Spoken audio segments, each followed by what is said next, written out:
Ahoy! Well, I'm back on another excavation as I have caught wind of some ancient treasure somewhere out here in the wilderness.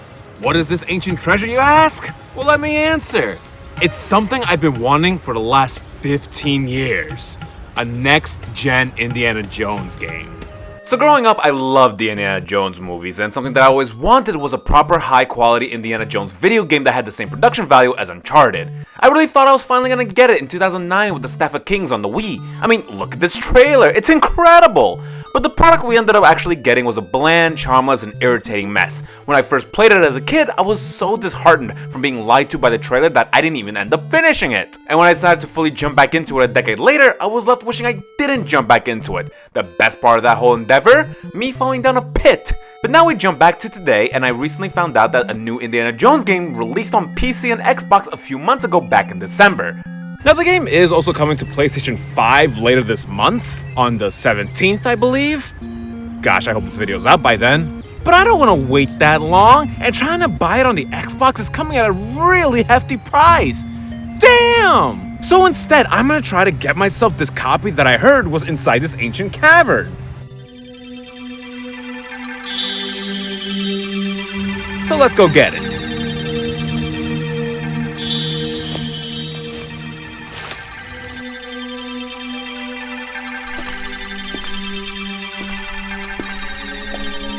Ooh, not falling for that again.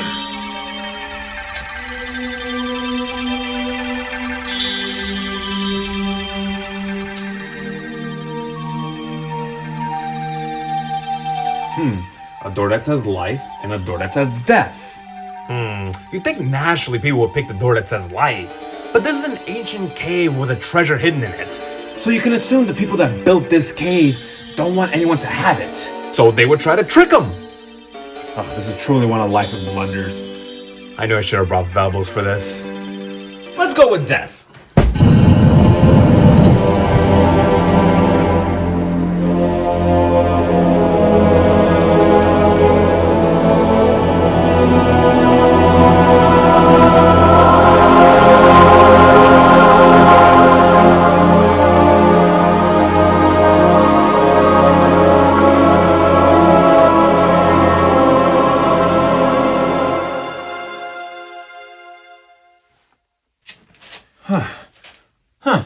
Didn't set off any booby traps. Oh god, what's happening?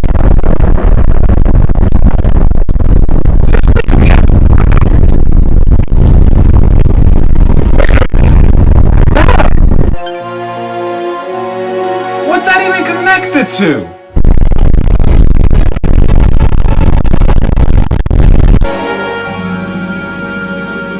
Oh well, that's just dandy. Alright, now the release of Indiana Jones and the Great Circle completely flew under my radar. I only learned about this game's existence when someone just loosely mentioned it to me. It might be because anytime I saw anything Indiana Jones related online, I always just thought it was about that new movie that came out, Dial of Destiny. I didn't go see it, mostly because I've noticed a trend where anytime I go see a new installment to a franchise that I hold dearly, I'm usually left disappointed. And I didn't want to add Indiana Jones to that list.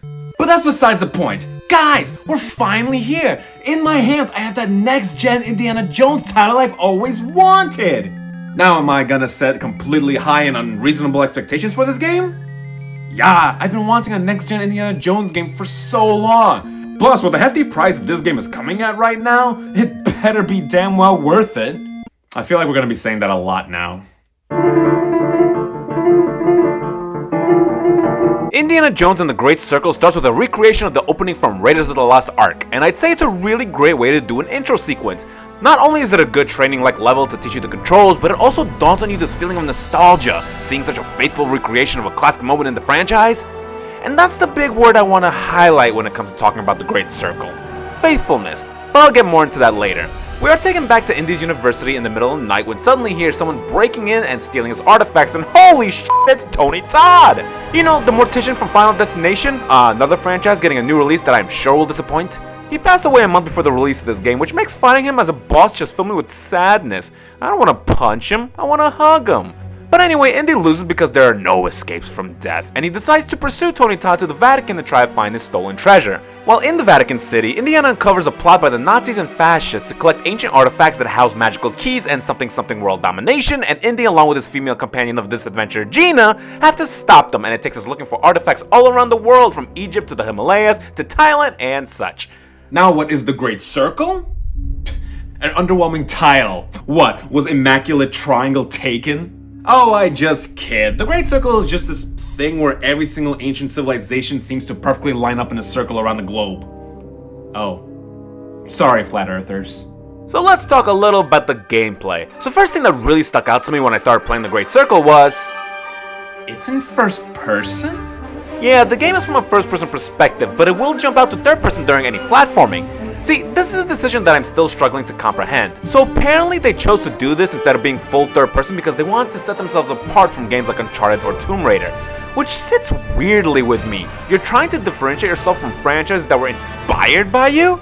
They tried to further justify it by saying that being in first person lets us be fully immersed as Indiana Jones, which again, feels like a dumb statement. When I play as Nathan Drake, the camera being third person doesn't make me feel like I'm not Nathan Drake. What, have people reported that they feel more like a Lakitu? But hey, I'm at least glad at minimum the camera jumps to third person when platforming. Mirror's Edge traumatized me when it comes to first person platforming. But still, the jumps in camera perspective take time to get used to. But not to totally knock the camera, I can admit that it is very immersive whenever we are exploring tombs. Plus, puzzle solving also feels natural from this perspective. I keep going back and forth with it. So, I guess the best way I can sum up how I feel about this direction is that, while I would have preferred a full third-person adventure, the game did still make the camera system work. Now how about the platforming? Well, it works. A little too slow sometimes, as there isn't a climb faster button like with other franchises I refuse to mention anymore. Using the whip is extremely satisfying. Don't laugh at that statement, you pervs. Though my only real caveat with the platforming is the stamina meter. Now I will simply reiterate for first time viewers, I absolutely hate stamina meters and think they are terrible. So much so I want to start a Facebook group. Here it's especially awful because half of the time it has no point and the other half it makes the game unbearable. When it comes to having no point, we burn through stamina while climbing, and you know, this I can make sense of. I remember Breath of the Wild and Angel of Darkness where the stamina meter while climbing added a sense of planning, you know, looking at a structure and calculating if you can make it without falling to your death. Here though, there is no point. If you run out of stamina while climbing, and he doesn't let go and fall to his death, he instead just stops and waits for stamina to come back. What's the point? What's the point of having a stamina meter here if it serves no purpose? Gosh, I hate stamina meters.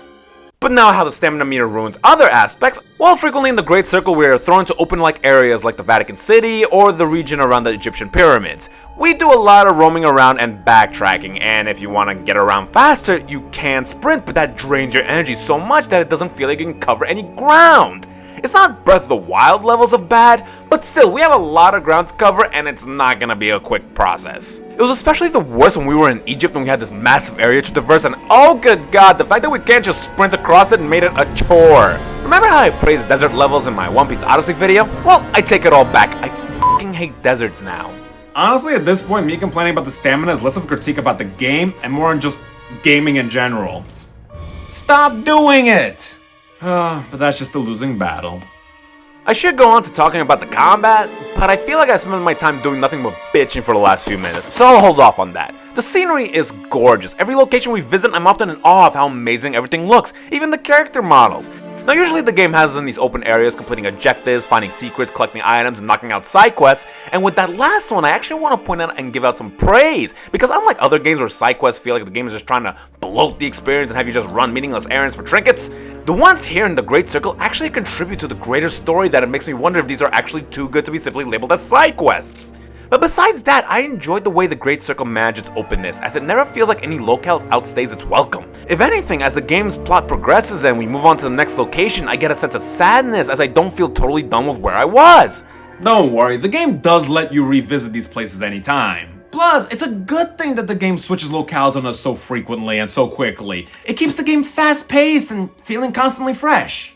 The Great Circle throws plenty of tombs and dungeons at us, and these are filled with incredibly fun exploration elements and puzzle solving. The puzzles vary in their difficulty. There's a very nice spectrum of puzzles that range from obvious from the get-go to being imaginative thinkers, and then some that are genuinely, what the f*** am I supposed to do here? Let me just look this up. But still, I love being tossed into dungeons and making my way out of them victoriously. It's a great rush of dopamine. Alright, I have roughly 2 paragraphs here talking about the game's combat.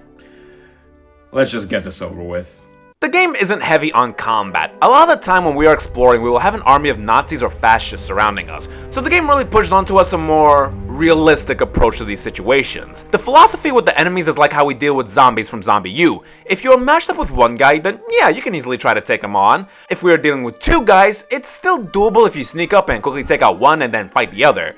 But once that number starts climbing, it starts to become a very good idea to not even bother. Because trying to handle 3 enemies is a huge undertaking, especially if they have guns. Now, Indiana Jones is able to find guns to use himself too, but the problem with that is that it's a trap. You gotta be smart about it. Sure, you'll easily kill this enemy, but the gunfire will alert all the enemies in the area and you are now in for a fight. A fight that you will 90% of the time lose, and that other 10%, however, one of that percentage is legitimately every minute thing going right for you to somehow take on a whole camp of enemies and come out victorious. And that remaining 9% is you just giving up and looking for a stealthy approach of just sneaking around them. You aren't a one-man army. The Great Circle heavily pushes stealth. About half the time when dealing with enemies, you are just trying to avoid them. The other half is when the game just puts 2 bad guys in front of you and yeah, this is an intended combat set piece. Now I gotta say, the absolute worst part of the game is its combat. The only positive thing I have to say about the combat is that you can use Indy's whip to knock weapons out of enemies' hands. But besides that, Jesus, I hate this. So first off, it sometimes takes way too long to take some of these guys out. I'm sorry, but I'm a bit peeved that these Nazis are eating multiple rifle rounds to the chest, and at the same time it feels like if they just sneeze on Indiana Jones, he's done with. You can use melee weapons, the game has so many things lying all over the place and in such variety, but they all have Breath of the Wild levels of durability. They break so quickly, even the guns. Now, I mentioned before about the guns being more hazardous to you than helpful. They really are pointless because it's so stiff to use them. Aiming is so clunky, which really makes the guns in the game totally worthless, because why use them? The game is super realistic when it comes to how much Indy takes punishment, but meanwhile, Nazi soldiers are tanking point-blank shotgun blasts and are just dandy. Hell, even headshots don't even kill them sometimes. Back with the stamina, it costs stamina points to attack or really do anything, which makes things even more frustrating because you'll run out and not be able to defend yourself and your ass is grass. Sometimes it's hard to tell if an enemy is knocked out because the death animations are more like the Nazis are doing a drunk stumble, but I'm not sure if they are out, so I keep punching them, which wastes more of my stamina. The controls just aren't the best, as things aren't responsive and Indy just won't do what I need him to do sometimes. Couple that with how it seems like every enemy bullet fire seems to be magnetized towards Indy, and that it takes 3 to 5 business days to apply any heals to regain health, it makes the combat very off-putting. But again, that's just the type of game the Great Circle is. It's not about beating up Nazis, it's about exploring historical landmarks and trying not to die. But now I want to mention what really makes this game click for me. Remember how earlier I said that the key word for me is faithful? Numerous times while playing this game, in my head, all I can think about is how the game was made by people who love the source material and understand what made it special. When playing it and watching the cinematics, you feel like you're watching an old Indiana Jones movie. The way the story unfolds, the little tabs of humor. I don't prefer to play clips, but I just have to show you guys this scene of Indy posing as a priest and taking a confession from a fascist. You're forgiven. Father, wait, I didn't confess yet. Alright, let's get this over with. I had an affair with my mother-in-law. It's alright. Just say 3 Hail Marys. No, Father, you don't understand. My wife is expecting a child, and I fear that... What? I fear that my mother-in-law is with the child also. Jesus Christ, what have you done? Wait, you are not a priest. Plus, the music in the game is so good, it feels like something John Williams would have composed in the 70s. The side characters are all also really good. Even the main villain somehow does a great job of being both very unlikable, yet compelling to have on screen. My favorite arc was the main Nazi villain and this high-ranking official going through such a turbulent relationship, where one moment they despise each other and want to kill each other, and in the next moment they are so infatuated with each other I was just waiting for them to kiss. Indiana Jones himself is so charismatic, and the voice actor who played him did such a good job sounding like Harrison Ford and embracing the character. Gina, our Dame of the Adventure, also bounced off Indy very well, that the dialogue feels so natural and well written, and she's very much involved with the story and gameplay. Overall, I'm very happy with this title. It strikes a perfect middle of being both linear and also having some open sandboxy areas. Emphasis on the sand! It looks gorgeous, the sound design is perfect, the story is great and has awesome cinematic moments, the characters are all memorable. While the camera took me some time to adjust to, end of the day I can acknowledge that it fits the game perfectly. And while I do hate the combat, its flaws are more my fault, as most of the time I'm trying to force the game into being what it's not. When I do what the game wants me to do and maneuver around the enemies rather than trying to take on an entire base, I end up not being as annoyed. When I played this as the adventure puzzle game that it is, I had a lot more fun with it. I can't find the best word to express the feeling I have. I'm just so joyous. This is the game I've been wanting for a very, very long time. Ever since I first saw that trailer for the Staff of Kings. This is a true next-gen Indiana Jones title. It's a great new adventure brought to you in nostalgic fashion, and I really hope they make more of these. It might not exactly be the game that I envisioned, but it still did not disappoint. But is it worth that hefty price? No. But no game is. Maybe except my friend Pedro. I keep hearing rumors about Grand Theft Auto 6 costing $150 at release, which, if I do enough mental gymnastics, I can maybe kinda justify that price point. Maybe. But the Great Circle? No way in hell. It's good, just not that good. Jesus Christ, game prices are getting so out of hand. Just last week we found out that Switch 2 games are gonna be $80, $90 for physical. It's so much easier to just trek across some wasteland and explore some dark cavern than it is to pay for these new games properly and also be able to afford food.